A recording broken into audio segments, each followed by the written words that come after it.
Hello, hello. Welcome to this episode of the Rogers Radio Podcast. Today is a different kind of podcast because I have a birthday. Woo. And when you hear this, it'll be the day after my birthday. So my birthday is on January 10th.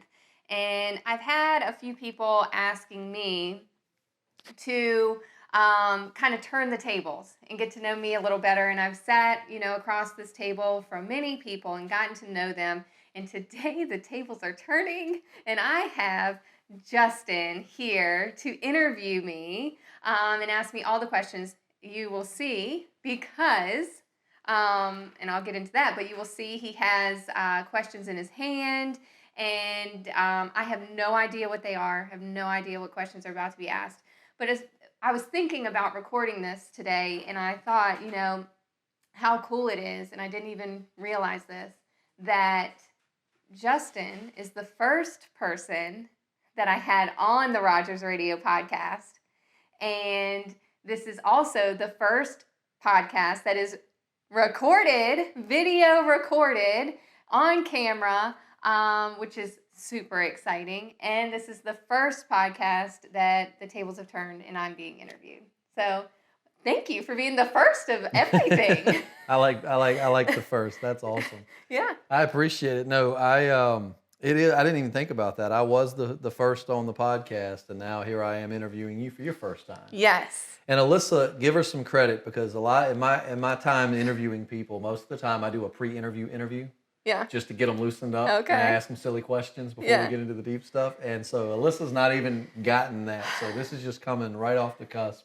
But you've got a lot of questions from people here in the company. Oh, God. So I'm going to kind of mix it up. I've got some questions for you.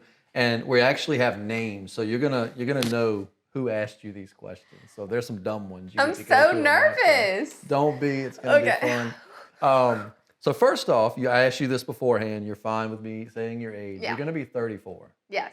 So a simple question I'd like to know is, in your 34 years, you've done a lot. I mean, I've known you for a very long time. I mean, you've done a whole lot of living. What would you say is the single biggest takeaway in your 34 years on this earth? Oh my gosh. So literally, I kind of talked about it last week on the podcast, and I feel like I've always known my whole life that I wanted to achieve a lot, and I just never knew what that was. And I remember being at a student at Radford, and I was sitting on what we called the stoop, and it was these 2 steps in front of my apartment complex, and I just remember sitting there, and I was about to graduate. I'm like, what am I going to do? Where is my life going to go? How am I going to make this happen? I could see what I wanted, but I didn't really know what that was. And I was about to have to move home because I didn't have a job and I just didn't know where it was going. And I think the number one takeaway I've had and I've just discovered this over the last year, is you're never truly going to know your purpose because your life takes so many twists and turns and you're never really going to know what's ahead. But just take it day by day and allow those twists and turns to take you to where you're supposed to be and not try to force it. I love that. No, that's so true. I think so many people have this idea of like, I've got to do just this one thing and there's nothing but, and then they miss out on so many opportunities. And I think that's awesome. I never thought I'd be in the HVAC business. Me either. Or sitting right here today. Me either, man. And it's funny how it takes you from one avenue to another. Yeah. But if you go with the flow and you take opportunities, you just never know where you're going to end up. Absolutely. That's some sage advice. So if you're listening out there, maybe you can apply that to your life. Yeah. Now we get to the fun stuff. And going back real quick, it's funny because I remember you calling me your first year at college, your first week or two. Yeah. You went through the same thing a lot of people did. You called me and you were like, I just don't think I can do this. I'm coming home. Yeah. And I was like, Alyssa, you're going to be fine. You're going to do some great things. And now it's so look true. Like 12 years later. And you just got to trust it and you got to go with, what's going on and embrace change. Because it's always there and it's not always going to work out. And I had so many times that I was calling you and I was calling my parents, like, I can't do this. And I still have those times. Oh, absolutely. To this day, where it's like, what am I doing? And why am I doing this? And just knowing that there is a bigger purpose and there is a bigger plan, and I'm exactly where I'm supposed to be right now. Absolutely. And that's a good feeling too, to feel like you're where you belong. Yes. You know? Yes. So we got some fun questions here, and to start out with, some of these are not deep or insight. You know, they're just some interesting ones. So Okay. Dylan, Okay, Dylan. our follow-up coordinator, asked, Shout out, Dylan. What's your favorite movie of all time? So, fun fact about me, I'm not a huge movie person. I'm one of those people that when I watch a movie one time, I'm good with not watching it ever again. Yeah, I never feel like I have to rewatch a movie. But one that has really stood out to me, and I watched it on a plane last year, is King Richard. And it's about Serena and Venus Williams and their story. Will Smith was in that, wasn't he? Yeah. Okay, yeah. So good. Like, I would watch that movie again. And I don't say that about any movie. I need to check that out. It's a very good movie. I've got a Fight Club DVD that doesn't work anymore, so that tells you how opposite we are when it comes to movies. Joey's the same way. I'm like, you're watching Top Gun for the 50th time. That's a good choice. That's a good choice. So Dane, and this is so fitting, shout out Dane Ferguson. If you know Dane, you know he's been a musician his whole life, a very talented musician. And he says, name your top 3 musical artists. Oh, so artists, I mean, I guess this person would be, I'm a huge DJ Khaled fan. Huge. Love DJ Khaled. God did. Another one. All I do is win, win, win. Like, I love him. That's like your anthem. Like, I know you love that song, but all I do is win, win. That song. I love DJ Khaled so much. And then I love NSYNC. Would that be considered? Yeah, they're musical artists. I don't see why not. They're life. They're forever. Some fads you never grow out of, right? Ever. Like you were dancing around to them as a kid, now as an adult, like you still dance around to them. I mean, come on. How could you not love them? And then, this is so crazy. Y'all might be like, what the heck? And I love, let's see, Lil Jon and the East Side Boys. Well, of course. I am crunk. That was the anthem of our teens and early 20s. Yep. Yeah. So, that's my music taste. When Let's Go Give me comes all the crunk on, music. I still go crazy. Except for now, it's in my basement with the volume low, so I don't wake up my kid. But still, I go crazy on the inside. Yeah. So Durante wants to know if you could take one trip anywhere, no limitations, where would you go? I've always wanted to go to Italy. So I'd love to go to Italy. And I want to go to Napa Valley. That's like kind of my bucket list trip. I'd love to explore Napa Valley and drink all the wine. And so that would be really cool. But truly my favorite place to be ever in the world is on the couch watching Netflix. So that would be a dream for me. Absolutely. Like if you just had a few days where you could just live on the couch. Yeah. Absolutely. Yes. But work and kids, it kind of interfere with that. Yes. But that's awesome. What is it about Italy that makes you want to go there? Is it the culture, the food? Yeah, I have seen, I see it on TV, and I'm sure it's different than, what you see on TV, but other people I follow on social media, they've gone and it looks really great, and I just love Italian food, and I'd like to see the difference between, because, American Italian is totally different. Oh, yeah, absolutely. So I'd like to see it. I've been to Ireland. That was really great. I would go back there in a heartbeat. That's on my list. I'd love to go to Ireland. That would be really great. So those are some places, but I don't know. I like the U.S. too. So, just send me anywhere in the U.S. and I'll go. It's like I'm pretty fond of where I am. Yeah, So this one's getting a little more serious here, but Bruce Terrell wants to know, what is the most challenging part of running an HVAC business? Oh, there are so many challenges, so many great things, but so many challenges too. So I think a big challenge for me is I feel so grateful every single time that a new team member comes in here. I feel so grateful for that, and I just can't believe it, because I remember when we started and we didn't have, it was pretty much just me and Joey, and to see where we are today, I take that very seriously.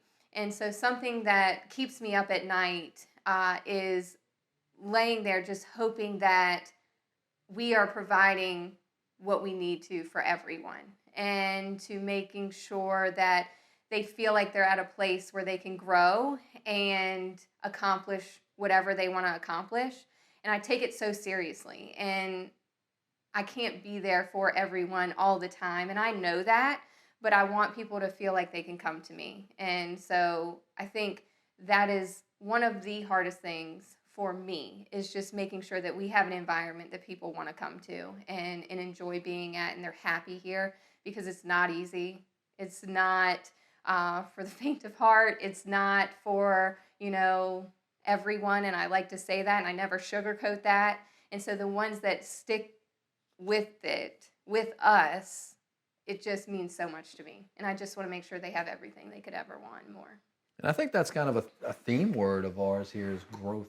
Yeah. Is growth. Both, growing the business, growing professions, growing positions. Like, we're constantly talking about growth. Yeah. And it's just important to me. I want to provide that to everyone, and I want to make sure I'm providing them what they need to get there. And so it's very, very hard for me to stay on track with that and make sure that I'm providing that to everyone. Absolutely. I think it makes a difference when you go to work, happy workers, unhappy workers. If you go to work knowing you're working towards something, then there's fulfillment there. Whereas if you feel like you're just going to do the same old thing day in and day out, and I know that you guys tell everybody when they start, you told me 2 years ago, like, we want you to want to grow. Yeah. We want you to want to move up. Like, we don't want you to come in and get complacent and think like, this so is true. all I'll ever do. So I think that makes a big difference. And it's also hard too, because, Joey and I, this is our life. I mean, we knew that going into it. I mean, it's not like, he does this and I have a job somewhere else, or vice versa. And, if something were to happen, we could fall on that salary or whatever. Like, this is our life. This is our livelihood. Yeah. And we're super passionate about it. We're passionate about our team. We're passionate about our customers. We're passionate about growing this. And so it's sometimes hard, because it is our life, and understanding that, when we bring people in, it's not necessarily that situation. Right. And so having the passion that we have, and getting people to understand that passion and feeling that, and wanting to be part of that. Absolutely. Can be tough too. Well, Danielle asked an interesting question. What do you see yourself doing if you weren't VP of Rogers? Oh, Danielle. It was always a goal of mine. I graduated Radford with a corporate and professional communication degree, and it was, a goal of mine to climb the corporate ladder. And I wanted to go as far as, it would take me. And I always imagined myself in the corporate world. And a lot of people can say, oh, the corporate world, the cubicle life, and this and that. Right. I loved it. I'm not going to lie.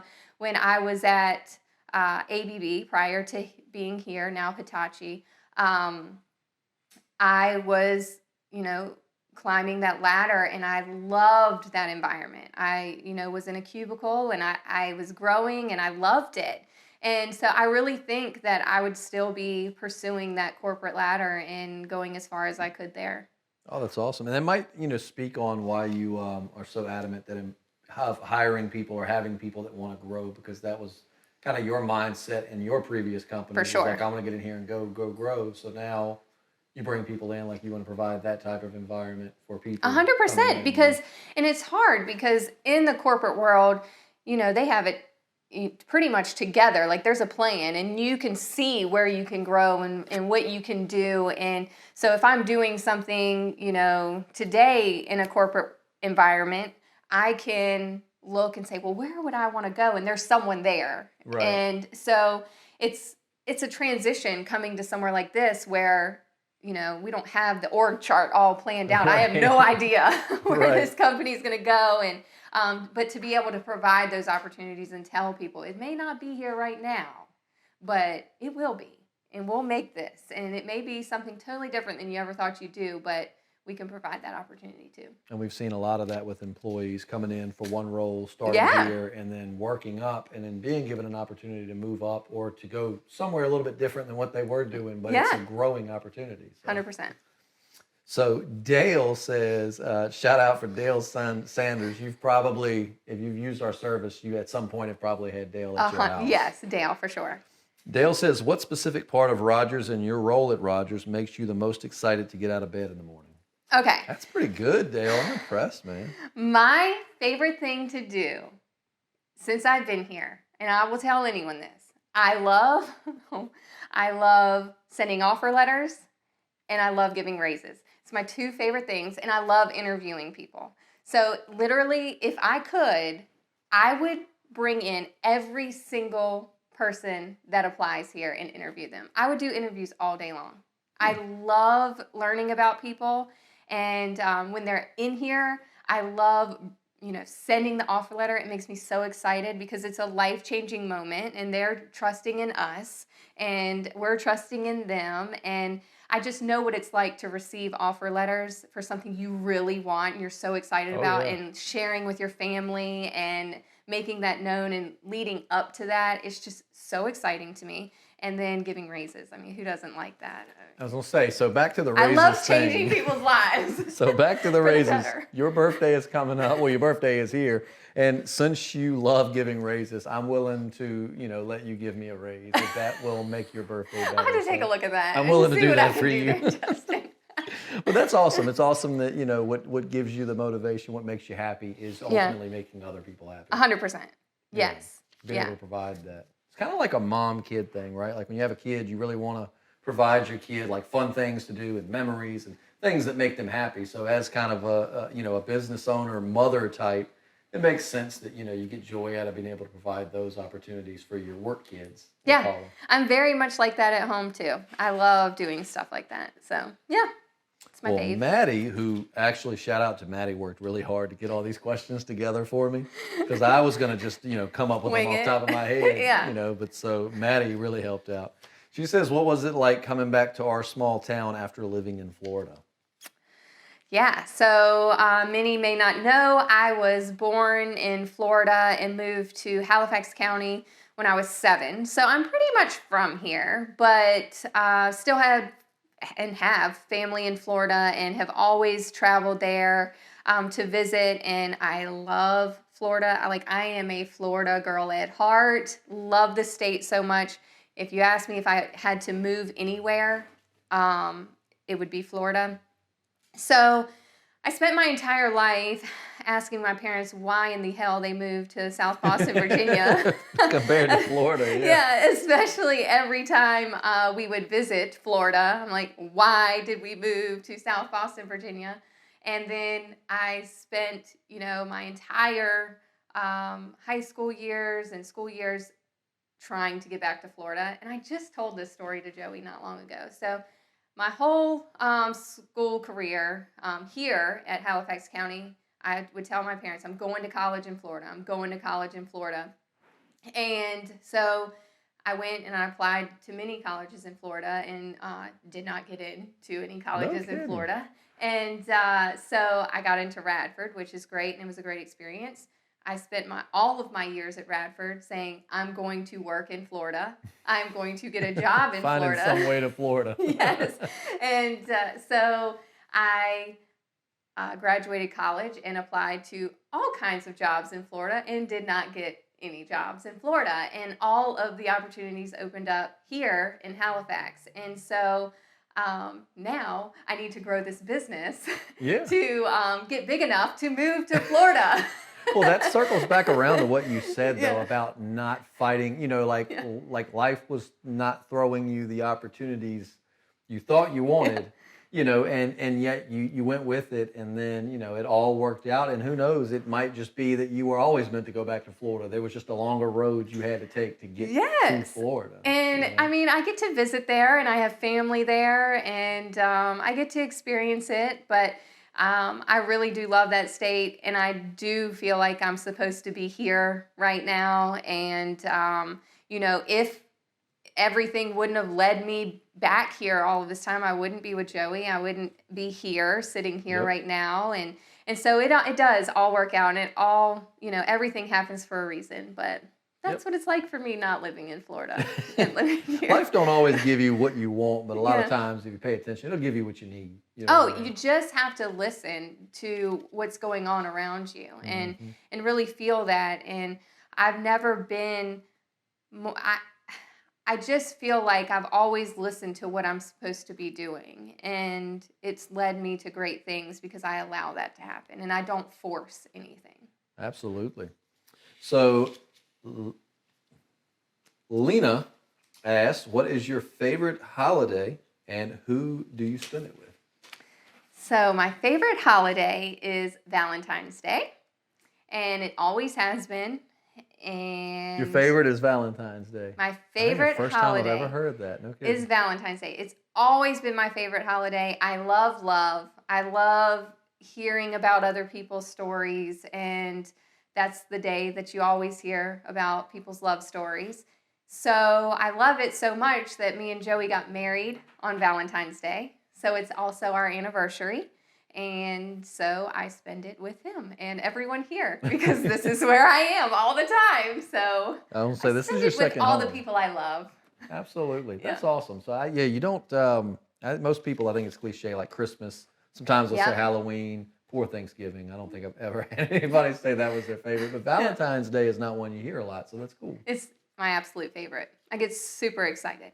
I am not huge on any of the other holidays. Like, I definitely celebrate other holidays, but I have more Valentine's Day decorations than I do Christmas. That's all. I bet you're excited now when you walk in the stores and you see that Valentine's Day so stuff great. is already available. It's like, yes. I love love. Here it is. I'm rolling my eyes. You're like, yes. Yeah.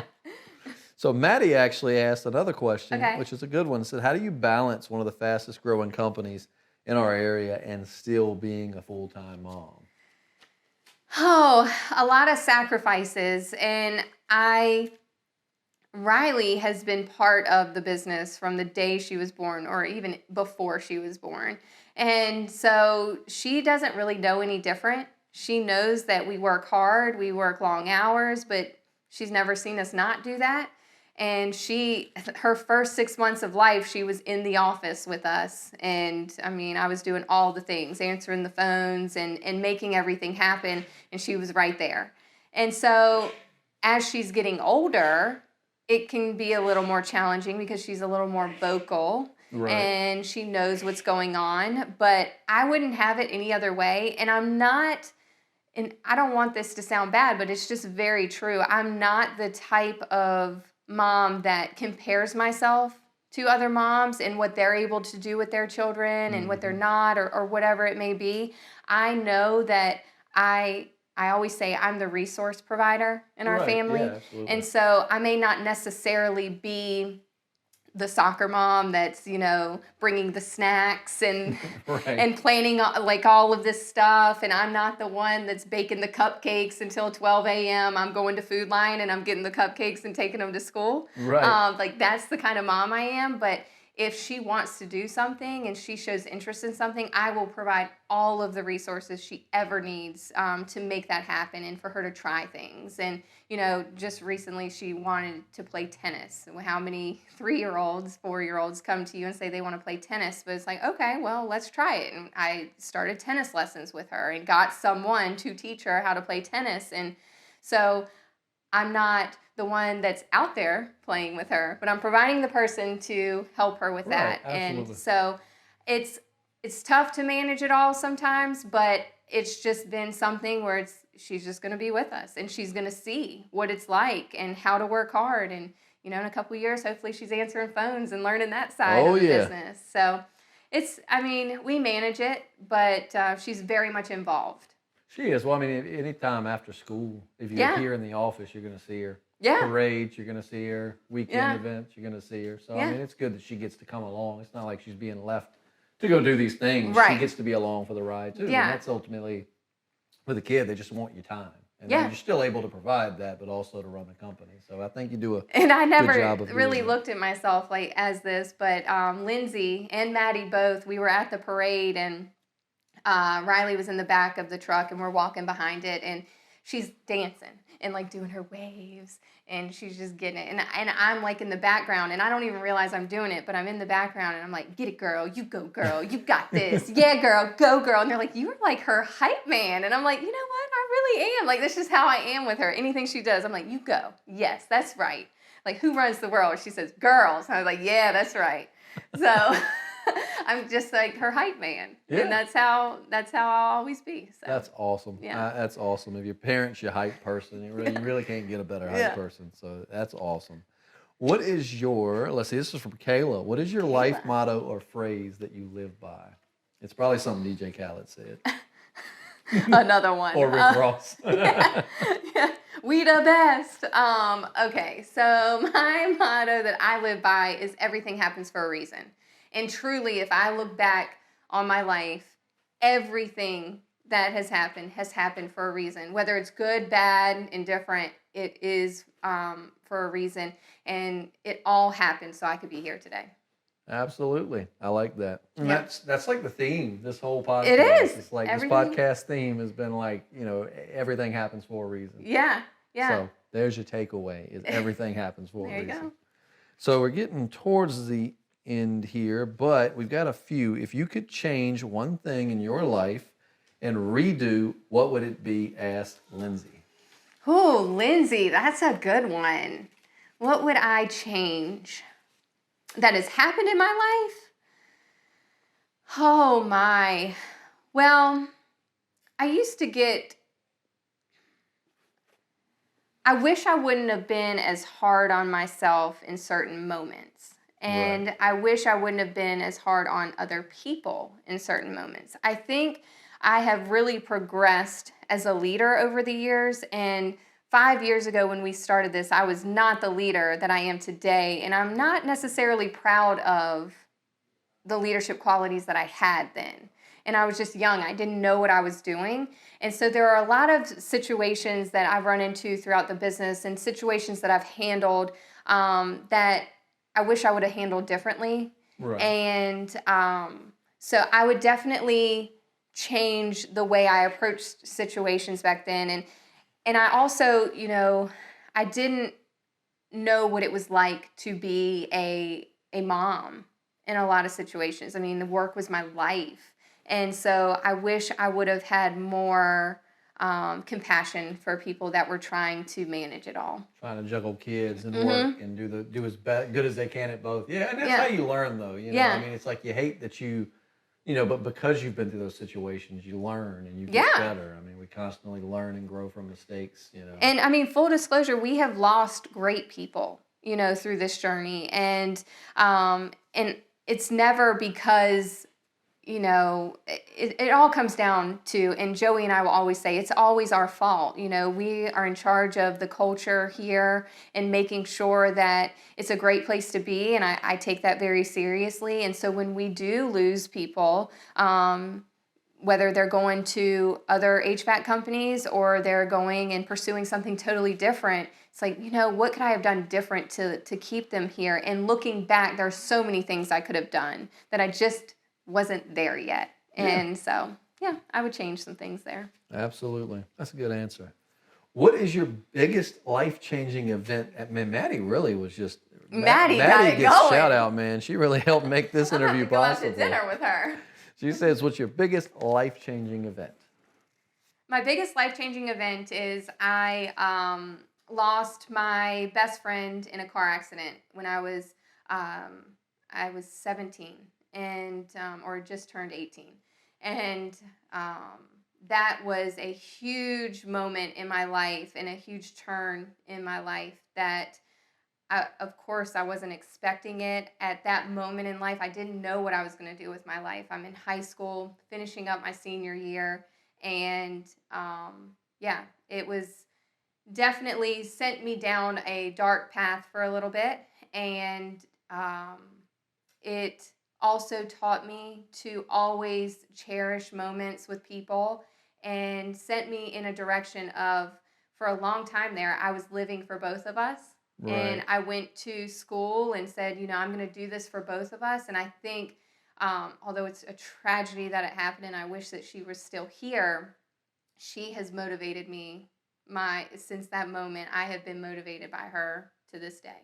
I remember that day like it was yesterday. Yep. Where I was, everything, absolutely. Yep. And when you're that age too, that's such a tough age because Yeah. you're old enough to understand it, but you're also still so young. Right. You know, so I definitely, Yeah. that's a tough age for it. I mean, it's tough any to age, but Right. that's such an impressionable age and such a, the world is, you got the whole world ahead of you, so it's tough. I remember that. Yep. To lighten things up for the final question, and this person wants to remain anonymous, says, does a sandwich taste better if you make it or if someone else makes it? I make the best sandwiches. Even for yourself? Yes. But I will say my dad makes them better than me. So if he makes it, it's going to taste better. But I make banging subs. I think my thing is I've always told my fiance she makes better sandwiches than me. And I believe it, but I think it's because I was lazy and I used to tell her that so that she would make them. And I think at this point in life, I've said it so many times I started to believe it. But either way, I'm of the someone else camp, I think. Someone else? Yeah. And then my mom's always made like the best grilled cheeses and sandwiches. So yes. I wish I had that confidence. I think my sandwiches kind of suck. I like to cook. So, I mean, I like making stuff. It's my little outlet. Absolutely. Yeah. Well, so as we arrive at the end of the birthday cast, I've asked you so many questions. So I only have one more, and that's, what would you say to someone that may, be interested in starting a business or maybe interested in going that route? I know it's kind of cliche, but what's just some simple advice from someone that's been from the beginning to now? What would you tell them? A lot of it's kind of what Joey talked about in here today. And, we have talks like this all the time with everyone on what leadership is and what it feels like. And Joey said today, what does success look like? What is it? But everyone talks about what it looks like, but no one tells anyone or says what it feels like. Right. And so my biggest piece of advice is knowing that it is going to hurt. I mean, there are times that it hurts and it is gut-wrenching and you feel like you just have someone stabbing you and you just don't know what's going on. And to embrace that as hard as it is and to know that it's not always going to be there and there are going to be great times. And something I have learned in the past year is the only emotion in business should be celebration. I like that. And that is a huge piece of advice that I have taken, and I love to celebrate. So that's some advice I would give. And being on the same page with your family. Because there were many times that Joey and I were not on the same page during this. And we were kind of trying to figure out how we were going to make all this work and how we were going to manage this all. And we are where we are today because we were able to sit down and get on the same page and know exactly where we wanted to go and understand what it was going to take to get there and understand the sacrifices that it's going to take to get there. So. And you got relationship advice on this podcast. You just got the best of both worlds. Well, thank you for letting me interview you. I always You love have to ask me the one people. question I ask everyone at the end, though. Who I would have dinner with. If you could have dinner with anybody on the planet, who would it be? And tell me why. Okay. So my person, it changes, but my person right now, and you're talking about relationship advice, is we talk a lot about Grant Cardone in this office. And a lot of people would love to have dinner with him, but I'd love to have dinner with his wife, Elena. Okay. I'd love to have dinner with Elena Cardone and just talk to her about her side and how much she has had to sacrifice and how much she has grown and accomplished through the journey with him. That's all. Well, that could happen. I think it could. That's a goal. We're all about setting goals, so that should be on your vision board. Like interviewing his wife. Yes. So that's awesome. We'll make that happen. Well, it was so fun sitting in this chair, and it's so cool to see a video. I'm sorry that I had to be the first video guest you had, but I can breathe exciting. now. I know. You Is did it so over? good. Yeah, I think that wraps it up. But, thank you so much for letting me host. Yeah, well, thank you for doing this. And thank you to everyone that submitted these questions. And absolutely. It's pretty awesome. And thank you guys for listening today. And I'm happy to see another year and excited for what's ahead. And again, thank you for listening to the Rogers Radio Podcast. We will talk to you next week. Tell Alyssa happy birthday in the comments. Happy birthday to me.